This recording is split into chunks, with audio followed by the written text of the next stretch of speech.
Y empezamos una serie que, bueno, estuvimos pensando qué nombre darle y al final hemos titulado a la serie Más que sexo. Voy a hacer un pequeño disclaimer. Si tenéis hijos menores de 12 años que están presentes en el auditorio, creemos que sería recomendable que les acompañéis a participar en las actividades del RUSC que se preparan para los niños. El motivo es que durante varias semanas hemos preparado esta serie de sermones que van a abordar temas que requieren cierta madurez y emplearemos un lenguaje claro y conciso, pero que puede provocar largas conversaciones de sobremesa con vuestros hijos, quizá antes de lo previsto. Así que os avisamos con tiempo. Lo que vamos a explorar puede ser apropiado para adolescentes, para toda la gente de Brave en adelante, pero no para menores. Avisados estáis.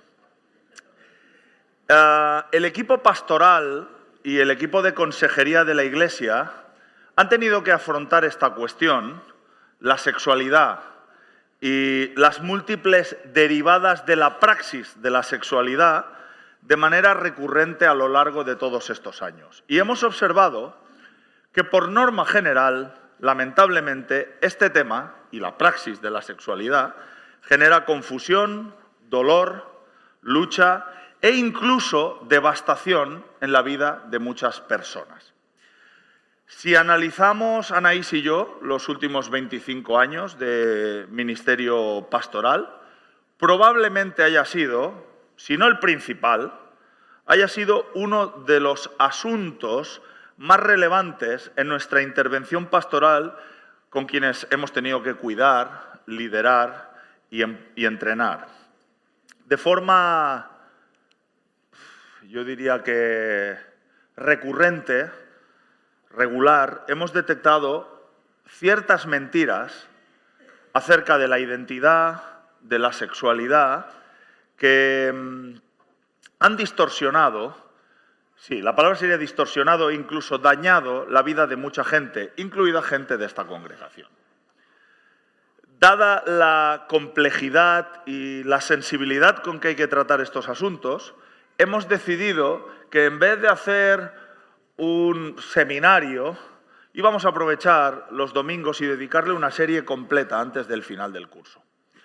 Esta serie es una adaptación de una serie de sermones de la Viña de Evanston en Chicago, que ya realizamos en el 2017 y la hemos querido recuperar para esta fase final del curso Despertaferro. Y queremos abordar esta enseñanza con profundidad y con rigor.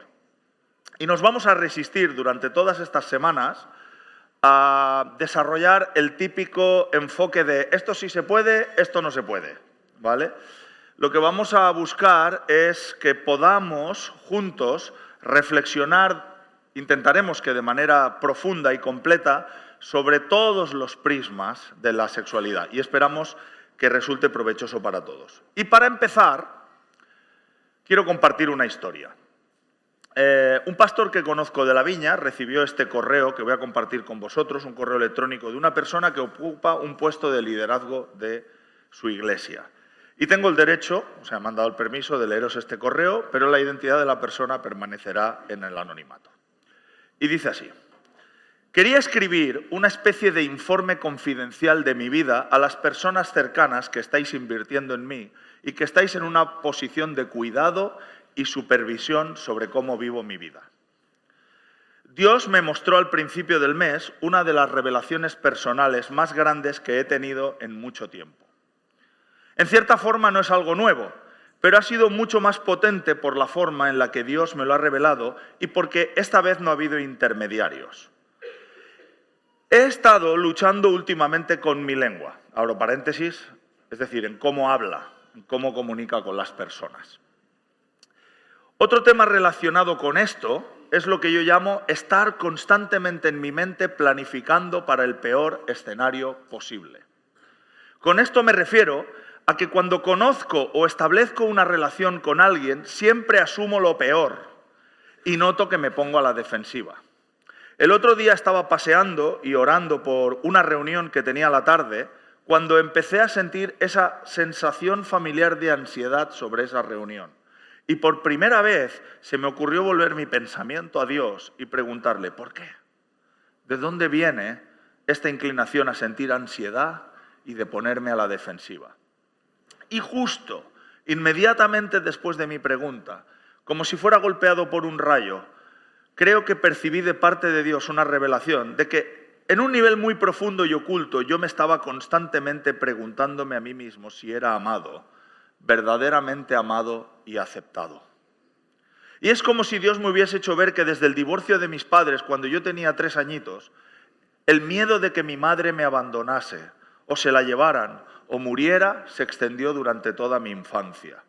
Toda mi niñez luché con el abandono, con el deseo de sentirme amado, de no ser invisible y con todo el dolor que eso conlleva. Y Dios me mostró que ese tema está directamente relacionado con los 2 asuntos con los que he estado luchando últimamente. Y yo he sido siempre de pequeño muy tímido. Recuerdo pensando de niño que nunca sería capaz de expresarme tan bien como los adultos cuando me llegase el tiempo. Y veo ahora que eso era una mentira del enemigo, atacando mi llamamiento y los dones que Dios me ha regalado. Cuando en el instituto, tras la adolescencia, salió a la luz mi capacidad de comunicar, lo usé mal para hacerme el interesante. Me encantaba hablar dándomelas de sabio, de ingenioso o de divertido, para que la gente me viese, se fijara en mí y que yo les gustase. Era como si yo contribuyese con ello a algo valioso y por lo tanto yo me convertía en alguien valioso. Ahora que lo pienso es hasta divertido cómo suelo sentir aún ahora una compulsión de hablar, de decir algo en todo momento. Hace unos meses hice un retiro de un fin de semana de silencio en un monasterio y tuve que forzarme a permanecer callado y no inmiscuirme en las conversaciones de los monjes o de iniciar conversaciones con los otros asistentes de ese retiro. La otra forma con la que minimizaba el miedo al abandono y a no ser amado era con un esfuerzo constante por sobresalir, especialmente en el área académica. Y esto me ha pasado desde que era muy joven. Cuando miro atrás en todo lo que me he metido, lo he intentado hacer bien, pero no porque así debiera ser, sino porque había la intención de ser necesitado, de ser apreciado, de ser respetado y de ser amado. Y creo que sigo actuando así de adulto. Y me doy cuenta que siempre hay un signo de interrogación en todo lo que hago, precedido de ¿soy amado? ¿Soy querido? ¿Soy valioso? Y claro, como cristiano conozco la respuesta de forma intelectual. Claro que Dios me ama. Pero me doy cuenta de que hay una duda emocional que es la fuente de estar planificando siempre para el peor escenario, que me hace pensar lo peor, pensar que las otras personas no van a valorarme o no van a quererme y entonces intento defenderme y probar que tengo razón y reivindicarme. Eso es lo que Dios me ha estado revelando y no tengo ni idea de qué hacer con esta información, excepto orar y esperar que Dios me ayude a crecer. Este hombre ha descubierto que muchas de sus reacciones y comportamientos no están controladas únicamente por lo que cree aquí de forma intelectual, sino por emociones muy profundas en su corazón que ni siquiera sabía que estaban en lo más profundo de su ser hasta que Dios se lo mostró. Y lo que le controla a él es su necesidad de ser amado. Y hemos visto, vez tras vez, desde el equipo pastoral, que lo mismo, de una manera similar, se aplica a la vorágine y la confusión que rodea todo el reino de la sexualidad.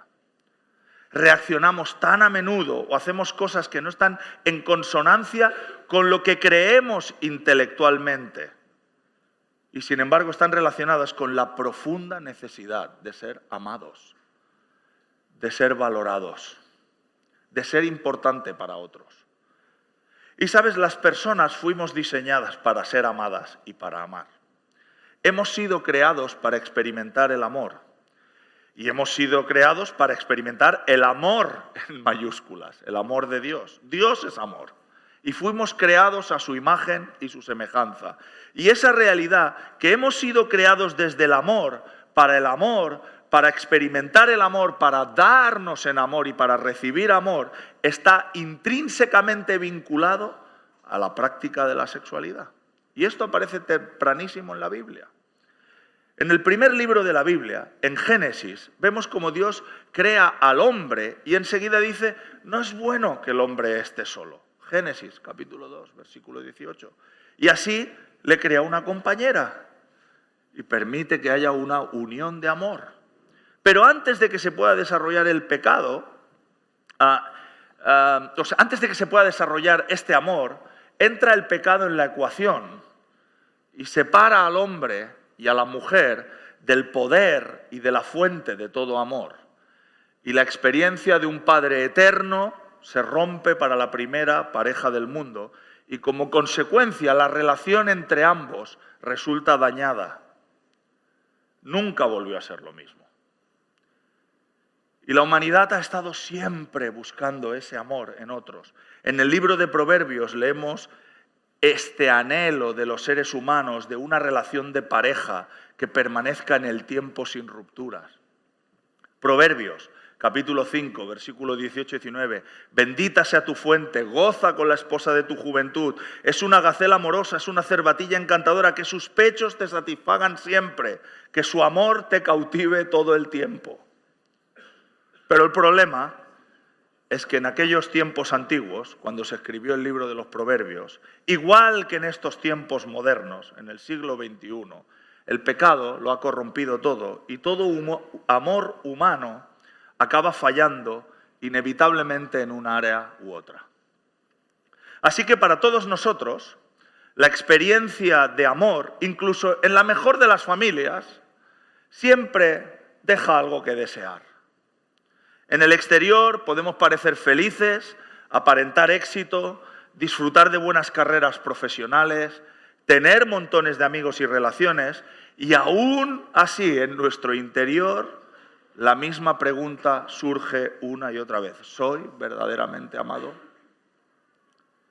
Y por consiguiente, nos podemos ver impulsados y tentados a llevar a cabo todo tipo de actividades y comportamientos para rellenar ese agujero en lo profundo de nuestro ser, sustituyéndolo con otras cosas, quizá hablando siempre como este chico para parecer gracioso o aparentar sabiduría, o ganar mucho dinero para demostrarle a los demás lo bueno que somos, o enfrascándonos en todo tipo de relaciones sexuales. Todo ello para intentar satisfacer la pregunta que resuena en nuestro interior. ¿Soy verdaderamente valioso? ¿Soy amado? Y en los evangelios tenemos una preciosa historia. Una historia de cómo Jesús se acercó a una persona en esa misma condición. Y es con esta historia que queremos empezar nuestra serie. Así que os invito a abrir vuestras Biblias en el Evangelio de Juan, el capítulo 4, vamos a leer varios versos del 7 al 24 y luego saltaremos del 28 al 29. Muchos conocéis esta historia. Y dice así: Jesús se enteró de que los fariseos sabían que él estaba haciendo y bautizando más discípulos que Juan, aunque en realidad no era Jesús quien bautizaba, sino sus discípulos. Por eso se fue de Judea y volvió otra vez a Galilea. Como tenía que pasar por Samaria, llegó a un pueblo samaritano llamado Sicar, cerca del terreno que Jacob le había dado a su hijo José. Allí estaba el pozo de Jacob, y Jesús, fatigado del camino, se sentó junto al pozo, y era cerca del mediodía. Sus discípulos habían ido al pueblo a comprar comida. En eso llegó a sacar agua una mujer de Samaria, y Jesús le dijo: «Dame un poco de agua». Pero como los judíos no se tratan con los samaritanos, la mujer le respondió: «¿Cómo se te ocurre pedirme agua si tú eres judío y yo soy samaritana? Si supieras lo que Dios puede dar y conocieras al que te está pidiendo agua», contestó Jesús, «tú le habrías pedido a él y él te habría dado agua que da vida». «Señor, ni siquiera tienes con qué sacar agua y el pozo es muy profundo. ¿De dónde vas a sacar esa agua que da vida? ¿Acaso eres tú superior a nuestro padre Jacob, que nos dejó este pozo, del cual bebieron él, sus hijos y sus ganados? Todo el que beba de este agua volverá a tener sed», respondió Jesús. «Pero el que beba del agua que yo le daré no volverá a tener sed jamás, sino que de dentro de él ese agua se convertirá en un manantial del que brotará vida eterna». «Señor, dame de esa agua para que no vuelva a tener sed, ni siga viniendo aquí a sacarla». «Ve a llamar a tu esposo y vuelve», le dijo Jesús. «No tengo esposo», le dijo la mujer. «Bien has dicho que no tienes esposo. Es cierto que has tenido 5. y el que ahora tienes no es tu esposo. En eso has dicho la verdad. Señor, me doy cuenta de que eres un profeta. Nuestros antepasados adoraron en este monte, pero vosotros los judíos decís que el lugar donde debemos adorar está en Jerusalén. Créeme, mujer, que se acerca la hora en que ni en este monte ni en Jerusalén adoraréis al Padre. Vosotros adoráis lo que no conocéis, nosotros adoramos lo que conocemos, porque la salvación proviene de los judíos. Pero se acerca la hora, y ha llegado ya, en que los verdaderos adoradores rendirán culto al Padre en espíritu y en verdad, porque así quiere el Padre que sean los que le adoren. Dios es espíritu, y quienes lo adoran deben hacerlo en espíritu y en verdad. Y saltamos al 28. La mujer dejó su cántaro, volvió al pueblo y le decía a la gente: venid a ver a un hombre que me ha dicho todo lo que he hecho. ¿No será este el Cristo? En este relato de los evangelios vemos a Jesús hablando con una mujer que no es judía, es una mujer samaritana. Los samaritanos eran un grupo étnico despreciado por los judíos. Así que Jesús, al iniciar una conversación con esta mujer, está saltándose dos tabús. Primero, se suponía que los varones judíos no tenían que hablar con una mujer en la calle de esa forma. Y segundo, menos relacionarse con alguien de etnia samaritana. Y a medida que se desarrolla el relato, descubrimos que esta mujer, vamos a decirlo así de forma suave, tenía un pequeño lío de relaciones, ¿vale? Había tenido 5 maridos. 5. Pues si no fuera suficiente con uno, ¿verdad? Y el hombre con quien tiene una relación en ese momento, al encontrarse con Jesús, no es su marido, es su pareja de hecho, en términos actuales. Y aunque pudiera ser, a ver cómo lo explico, creo que es altamente improbable que esta mujer hubiese experimentado una serie de catastróficas desdichas encadenadas que la hubiera llevado a experimentar 5 veces la viudez. El texto no lo dice, pero podemos convenir que probablemente no era lo que había pasado. Para mí es muy interesante que tras el encuentro con Jesús, por eso he querido utilizar los 2 últimos versos, cuando él le habla de todo este asunto, ella vuelve al poblado y le dice a sus vecinos: venid a ver un hombre que me ha dicho todo lo que he hecho. ¿No será este el Mesías? Bueno, Jesús literalmente no le dijo todo lo que había hecho. Supongo que su vida era mucho más completa y larga, ¿no? Solo habían tenido 10 minutos de conversación, ¿no? Pero lo que sí hizo Jesús fue poner el dedo en la llaga. Apuntó al gran tema que no estaba resuelto de la vida de esta mujer. Le sacó el asunto en el que veía que todas las decisiones importantes y elecciones clave y motivaciones que habían de alguna manera marcado y guiado su vida tenía que ver con relaciones. Aparentemente esta mujer estaba desesperada por conseguir el amor, desesperada por experimentarlo. Y Jesús lo vio desde el primer momento. En la escena vemos cómo Jesús la aborda de forma casi inmediata. Hablan del agua un momento y enseguida le dice: necesitas este agua viva. Y ese agua viva no la has encontrado todavía. Y luego lo encadena de forma muy curiosa con sus maridos. Vez tras vez, ella había estado buscando suplir esa necesidad en una relación con un hombre. 5 maridos y una pareja de hecho hasta aquel momento. Que el último ya no fuese ni siquiera su marido, nos habla probablemente de que había tirado la toalla con esto del matrimonio. Pero a tenor de lo que vemos en el texto, la última opción tampoco la debía dejar muy satisfecha. Probaba y si no funcionaba cambiaba de pareja. Para ser algo que sucedió hace 2000 años, no es tan diferente de lo que pasa en nuestra ciudad en el siglo XXI, ¿verdad? Y de repente ella se encuentra con Jesús. Me encanta la forma gentil y dulce con la que Jesús responde a la mujer. No la condena ni una sola vez. No le pone una etiqueta. No la llama pecadora. Simplemente apunta a la verdad en su vida. Dices la verdad cuando dices que no tienes marido. El hombre con el que vives actualmente no lo es. A pesar de que, en cierto modo, la mujer, con la respuesta que le había dado antes, en cierto punto quería escurrir el bulto. Y luego Jesús la dirige hacia una alternativa. No creo que ninguno de los que estemos aquí haya tenido 5 mujeres o maridos, además de una relación de pareja fuera del matrimonio, aunque en un auditorio de este tamaño nunca se sabe. Pero si lo piensas, lo que estaba pasando con esta mujer, de cierta forma, a cierto nivel, es bastante común.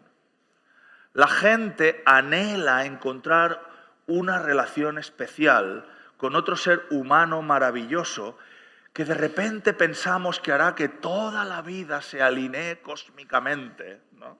Y todo será perfecto y todo tendrá sentido.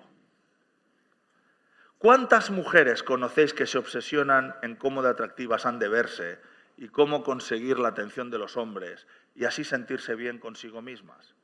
Quizá esto tenga que ver con la cantidad de desórdenes alimenticios que plagan a las mujeres de toda edad y de toda condición.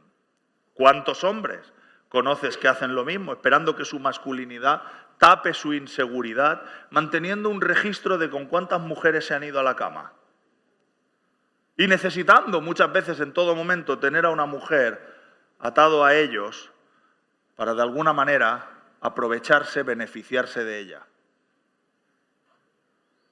Y el resultado es una ecuación nefasta, porque la debilidad y el quebranto se encuentran con más debilidad y más quebranto, y por ello el resultado es rara vez verdaderamente satisfactorio.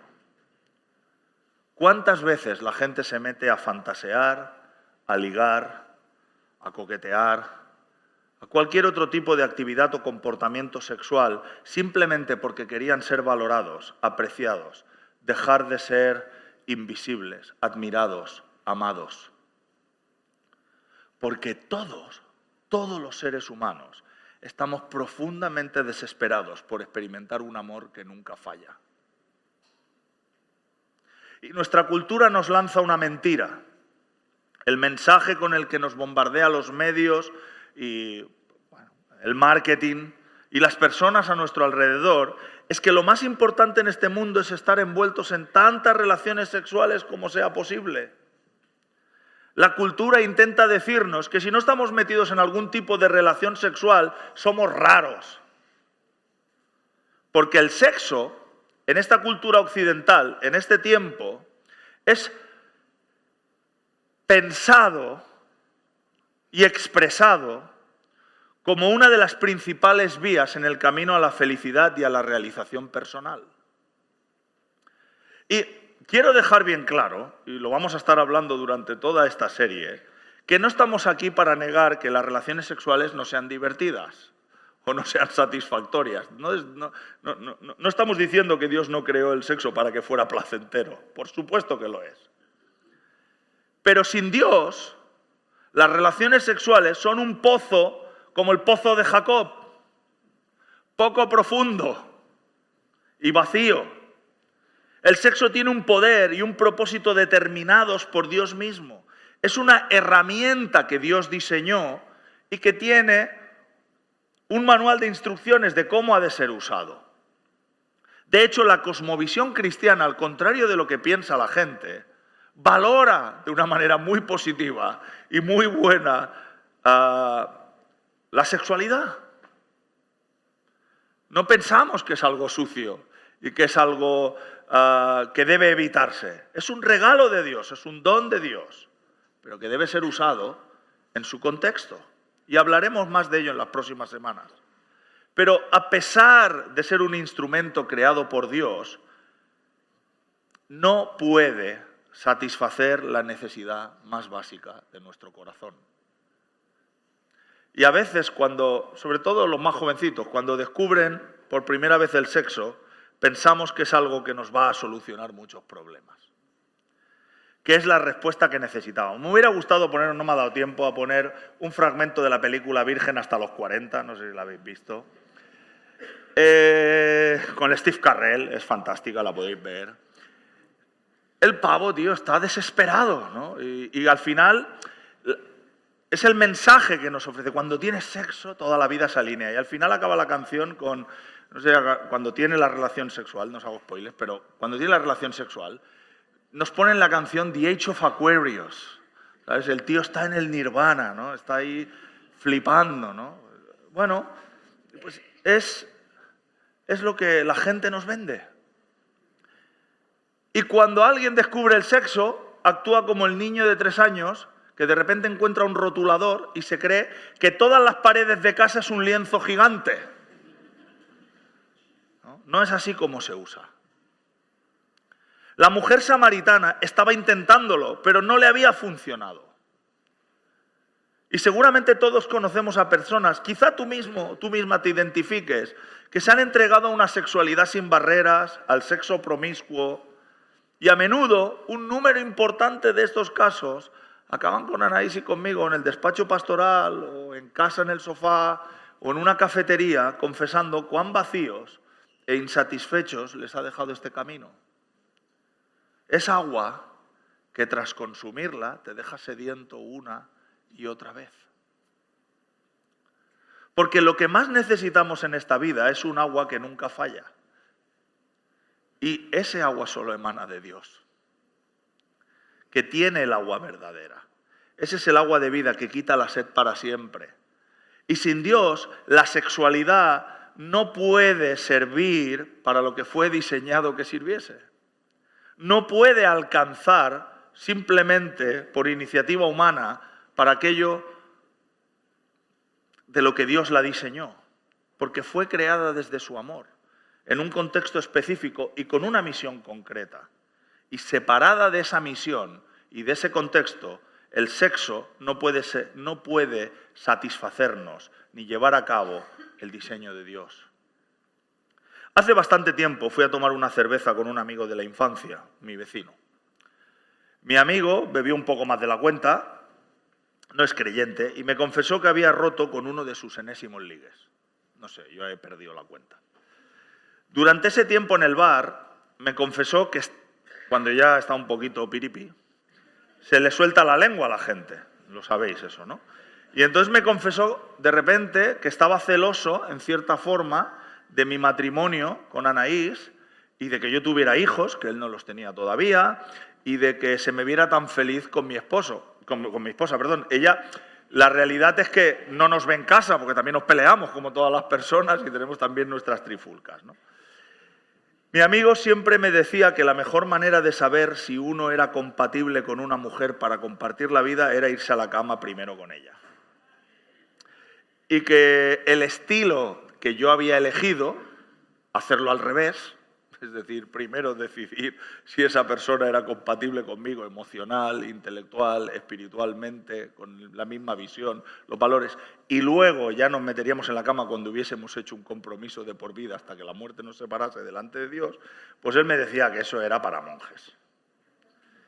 Pero a medida que se fue emborrachando, lo que salió de su boca, al menos lo que a mí me pareció entender entre balbuceos, era que tenía un miedo profundo a no ser amado de verdad por ninguna mujer.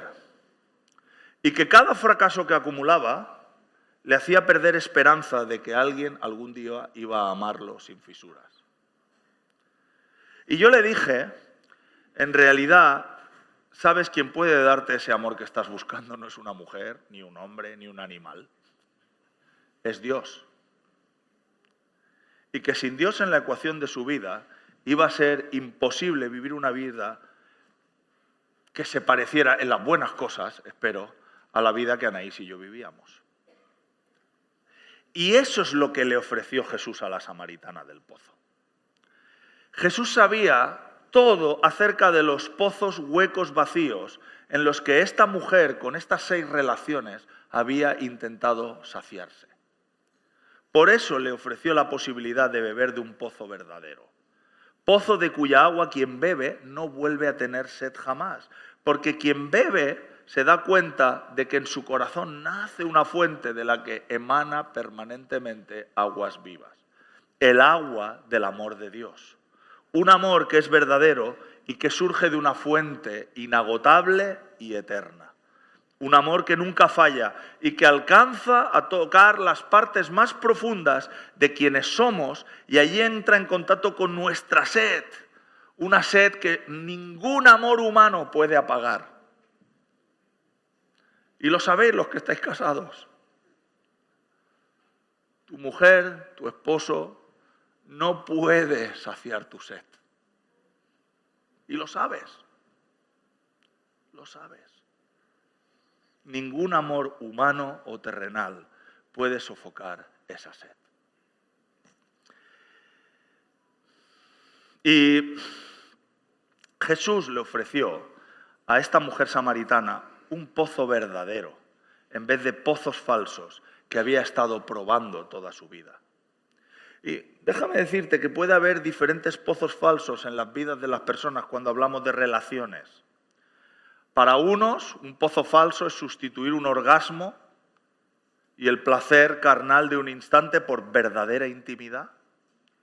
Para otros, es perseguir un ideal romántico buscando en otras personas con esa expectativa de que sea la princesa radiante o el caballero de resplandeciente armadura. Y dejadme deciros que en ese aspecto, esta dependencia emocional de nuestros sueños puede ser tan dañina como el sexo ilícito. Para otros, quieren evitar el dolor de la soledad, levantan muros, se encierran tras ellos, experimentan una sexualidad en solitario por medio de la masturbación y de la pornografía y se transforman en gentes incapaces de dar o de recibir amor. En todos los casos, lo que necesitamos es ser llenos del amor infalible de Dios en nuestros corazones, porque lo que está enterrado y oculto a menudo es una mentira antigua, un engaño que plaga tanto nuestra mente como nuestro corazón y que viene de Satanás. Es una mentira que retumba en lo más profundo de nuestro ser, que me hace creer que yo no soy digno de ser amado por nadie. Nadie me ama de verdad. Si la gente supiera de verdad quién soy yo, me rechazaría. Y solo cuando experimentamos la gracia infalible de Dios, el amor de Dios, es cuando tenemos el poder de romper las mentiras sobre nuestras vidas. Porque ahí es donde descubrimos que somos amados a pesar de quién somos. Y que Dios nos hace libre para amar a otros a pesar de quién son. Estoy convencido de que en todos nosotros está el deseo, como seguidores de Jesús, el deseo de amar bien a otros y de ser amados por los demás. Pero hemos sido heridos, hemos sido dañados, hemos sido engañados por el pecado, por nuestro propio quebranto y hemos perseguido amores que fallan.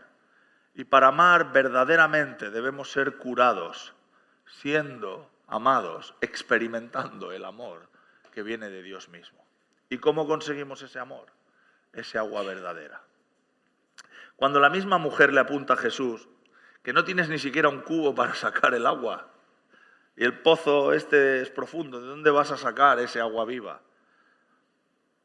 Es la misma pregunta, ¿cómo pueden nuestros corazones heridos, profundamente dañados, abrirse a ser curados y restaurados? Y Jesús le da la respuesta cuando esta mujer intenta evadir, escudándose tras preguntas religiosas, ¿no? Cuando se da cuenta de que parece que está con un profeta. Bueno, sí, suena interesante, nosotros adoramos aquí en el monte, vosotros los judíos adoráis allí. Y vuelve a la religiosidad esta mujer, ¿no? Y Jesús dice, para. Esto no va de dónde se adora. Debemos ser adoradores de Dios y no en un sentido religioso. Jesús dice, no tiene que ver con ir a la iglesia, no tiene ni siquiera que ver con cantar canciones de alabanza o expresar verbalmente oraciones. Jesús dice, tienes que ser un adorador en espíritu y en verdad, en lo profundo de tu corazón, allí donde las mentiras permanecen ocultas, en el mismo lugar donde sentimos que reside nuestra necesidad de ser amados, ahí es donde tenemos que girarnos a Dios y adorarle. En el lugar donde residen nuestras más básicas y poderosas motivaciones necesitamos volver la vista a Dios. Y cuando el hombre del que yo os hablaba al principio, del que os he leído el email, siente esa emoción negativa de miedo e inseguridad, de que nadie lo amará y que tiene que planear para el peor escenario posible y que tiene que pavonearse de sus logros delante de los demás, la respuesta es que tiene que parar todo, girarse a Dios y decir: ¿qué piensas tú de mí, Jesús? ¿Quién soy yo para ti? Y tú eres Dios. Y adorarle es decirle a Dios: lo que tú dices de mí es lo que verdaderamente importa, porque tú eres Dios. La adoración tiene que ver con lo que amamos, con aquello que perseguimos, con aquello que nos obsesiona en una base diaria. Cuando decimos, os ha pasado esto, ¿no? De adoro los pasteles, adoro hacer trekking. Lo que estamos diciendo es que eso es lo que nos motiva, eso es lo que deseamos. Y por eso levantamos tantos ídolos que ocupan el lugar del único que debe ser adorado. Y si reconocemos a nuestro Padre Celestial y nos entregamos a Él en ese nivel profundo, podemos vernos reconectados con el espíritu de amor infalible. Jesús enseñó que Dios es espíritu y por lo tanto la verdadera adoración no se limita a un lugar físico, ni a sacramentos, ni a rituales externos, sino que ocurre en el fondo de nuestro corazón, donde residen nuestras motivaciones más profundas. Cuando nos convertimos en adoradores en espíritu y en verdad, se produce una conexión genuina y transformadora con Dios que va mucho más allá de lo que nuestro conocimiento, nuestro estudio de la filosofía o nuestro intelecto pueda lograr. Esta conexión espiritual, que es sobrenatural, establece un vínculo que cambia y afecta a nuestro ser interior, permitiendo que las mentiras sean borradas y las heridas, por muy sangrantes que sean sanadas.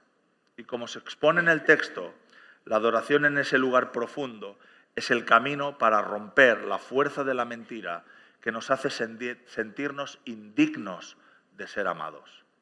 Y así, en ese proceso de adoración, nuestros corazones se ven desbordados por el amor infalible de Dios, un amor inagotable y eterno que toca las partes más profundas de nuestro ser y sacia la sed que ningún amor humano puede satisfacer. En definitiva, la adoración en espíritu y verdad es la respuesta que Jesús da a quienes buscan el agua viva, de ese amor que nunca falla y que restaura y cura nuestras vidas. Y en ese encuentro sincero y profundo con Dios es donde podemos experimentar ser valorados, ser amados y sentirnos seguros. Muchos de nosotros, no he dicho nada nuevo que muchos no sepáis. Muchos de nosotros conocemos estas verdades, pero de forma intelectual. Hemos leído seguramente este pasaje decenas de veces. Quizá hasta lo has estudiado y has reflexionado sobre él. Pero déjame hacerte una pregunta. ¿Cuál es la realidad de tu corazón? Es fácil recitar el catecismo evangélico. Dios me ama y la Biblia lo dice. Especialmente si llevamos años siguiendo a Jesús, si hemos pasado durante muchos años de pequeñitos a través del RUSC y de la escuela dominical, si somos líderes, si tenemos conocimientos de teología.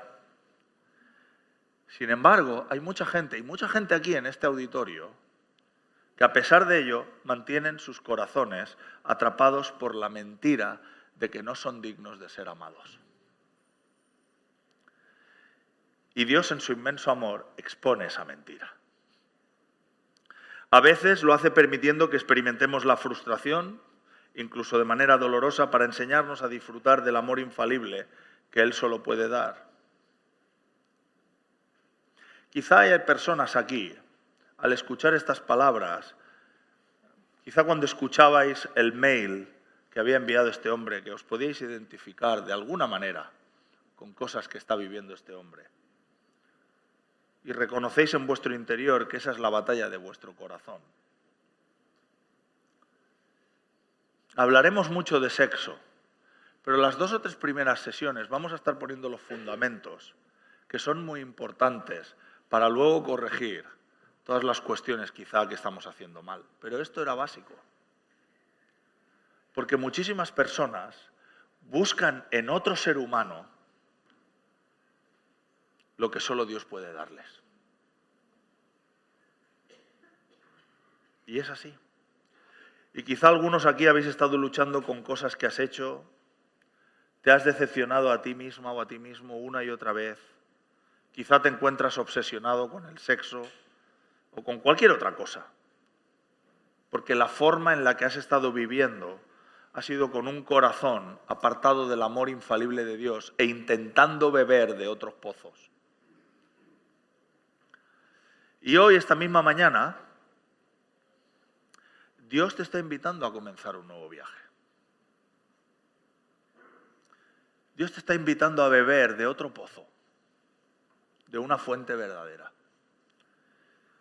Y me encantaría decir que este proceso es instantáneo, pero no siempre es así. De hecho, la inmensa mayoría de veces no es así. Requiere aprender a descansar en ese amor que nunca falla. Debemos aprender a adorar desde ese lugar profundo, una y otra vez, hasta que la verdad permanezca completamente indeleble en nuestros corazones. Porque todos hemos creído y repetido esas mentiras en nuestra mente hasta la saciedad. Pero Dios está trayendo la verdad a ese lugar oculto y quiere repetírtela una y otra vez. Y voy a deciros una cosa, yo he dicho varias veces esta frase, pero es algo que a mí me ha servido en mis momentos más oscuros. Si solo yo hubiera existido en el planeta Tierra, Dios habría hecho que Jesús se encarnase y muriese por mí. Ese es el valor que Dios nos da a cada uno de nosotros. Si nadie más hubiera existido en el planeta excepto tú, aún así Cristo hubiera muerto por ti. Ese es el valor que tienes. De toda la creación, somos lo más valioso para Dios. ¿Cuántas veces estamos permitiendo que la mentira de no valgo nada, no soy digno, soy indigno? No estoy yendo en contra de la teología clásica. Por supuesto que nos hemos apartado de Dios y hemos pecado y necesitamos ser restaurados. Y somos indignos de presentarnos delante de un Dios santo. Pero Él nos dignifica porque nos ama. Y hoy Él te invita a emprender ese viaje. ¿Por qué no nos ponemos de pie?